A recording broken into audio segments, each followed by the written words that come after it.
Shalom Bapak Ibu dan Saudara-saudari, kita berjumpa kembali di dalam perenungan intim dengan Allah.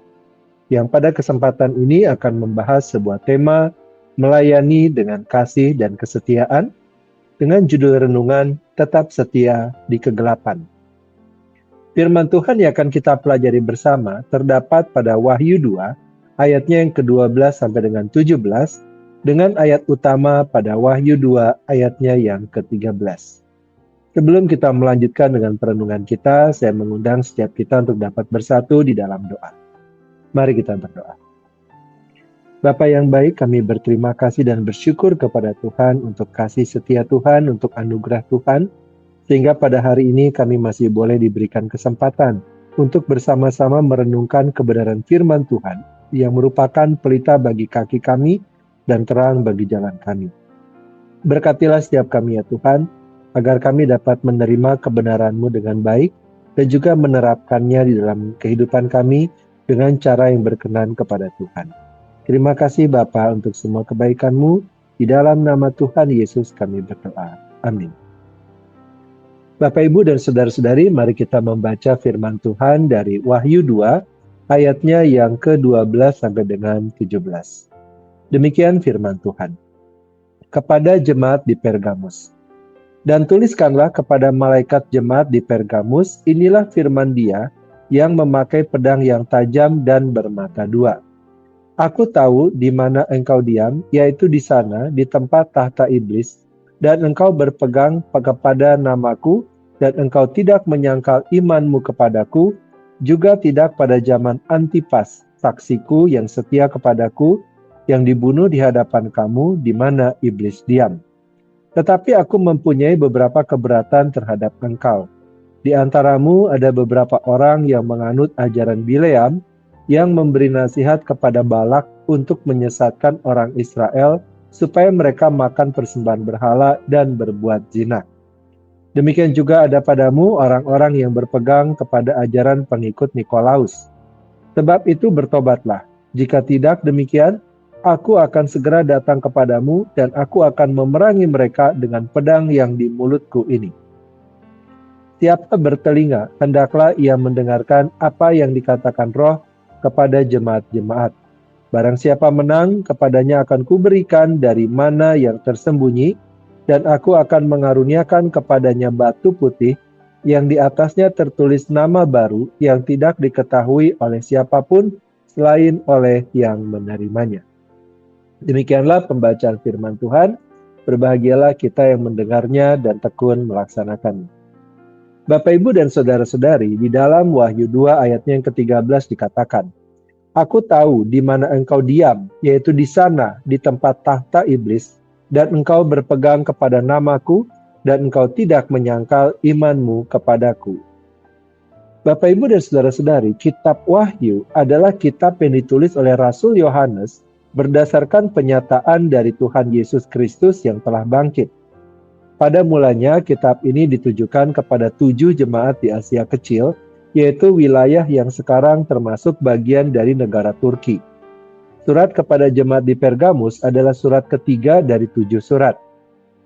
Kitab Wahyu tidak ditulis sebagai teka-teki tentang masa depan, melainkan sebagai wahyu Kristus yang bangkit kepada gereja yang sedang hidup di bawah tekanan kekaisaran, penyembahan berhala, penganiayaan, dan godaan kompromi. Dengan kata lain, Wahyu adalah kitab penghiburan, peringatan, dan juga penghakiman. Kristus tidak hanya menguatkan gerejanya, namun ia juga memeriksa gerejanya. Bapak, Ibu, dan Saudara-saudari, pada masa itu, Pergamus adalah kota penting di provinsi Asia Romawi. Kota ini terkenal sebagai pusat politik, kebudayaan, dan keagamaan. Di sana terdapat penyembahan kepada dewa-dewa seperti Zeus, Athena, Dionysius, Asklepios, serta penyembahan kepada Kaisar Roma. Pergamus juga memiliki hubungan kuat dengan kultus kekaisaran. Karena itu, kehidupan orang Kristen di Pergamus bukanlah sekedar hidup sebagai minoritas, tetapi hidup di tengah sistem publik yang menuntut loyalitas religius kepada kuasa-kuasa lain selain Kristus. Menjadi orang Kristen di Pergamus saat itu berarti hidup di tengah lingkungan yang terus-menerus menekan iman. Namun Kristus memulai surat ini bukan dengan celaan, melainkan dengan penyataan diri. Inilah firman Dia yang memakai pedang yang tajam dan bermata dua, ayat 12. Ini mengacu kepada Wahyu 1 ayat 16, di mana dari mulut Kristus keluar sebilah pedang tajam bermata dua. Pedang ini bukan pedang biasa, melainkan simbol firman Kristus yang menghakimi, membedakan, menyingkapkan, dan menaklukkan. Dalam Ibrani 4 ayat ke-12, pada firman Allah digambarkan lebih tajam daripada pedang bermata dua manapun. Di Pergamus, kota yang mengenal kuasa Roma dan kemungkinan besar mengenal simbol otoritas pedang negara, Tuhan Yesus menyatakan bahwa pedang atau kuasa tertinggi bukan milik kaisar, melainkan milik Dia. Hukum Roma bisa membunuh tubuh, tetapi Kristus menghakimi jiwa, gereja, ajaran, dan bangsa-bangsa. Itu level otoritas yang jauh berbeda. Roma hanya bawa pedang. Kristus adalah hakim yang mulutnya menjadi pedang. Bapak, Ibu, dan saudara-saudari, di dalam kitab Wahyu ini, Tuhan Yesus menyebut tempat itu sebagai tempat tahta iblis. Ungkapan ini menunjukkan bahwa di balik kemegahan kota, ada kuasa gelap yang bekerja melalui penyembahan palsu, kekuasaan politik, dan kehidupan sosial yang menuntut kompromi. Jemaat Pergamus tinggal bukan di tempat yang netral secara rohani. Mereka hidup di tengah sistem yang memuliakan sesuatu selain Allah. Namun justru di tempat seperti itulah Kristus berkata, "Aku tahu." Ini adalah suatu penghiburan besar.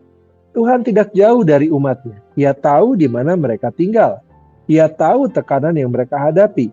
Ia tahu kesulitan mereka untuk tetap setia. Dalam kondisi berat yang dihadapi oleh jemaat di Pergamus, Tuhan Yesus memberikan pujian kepada mereka karena mereka tetap berpegang kepada namanya dan tidak menyangkal iman kepadanya. Kesetiaan tersebut tampak pada masa itu dalam kehidupan seorang yang bernama Antipas. Tuhan Yesus menyebut Antipas sebagai saksiku yang setia kepadaku. Antipas dibunuh di hadapan jemaat Pergamus.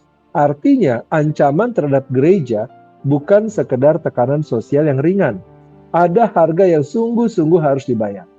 Namun jemaat Pergamus tetap tidak menyangkal iman mereka.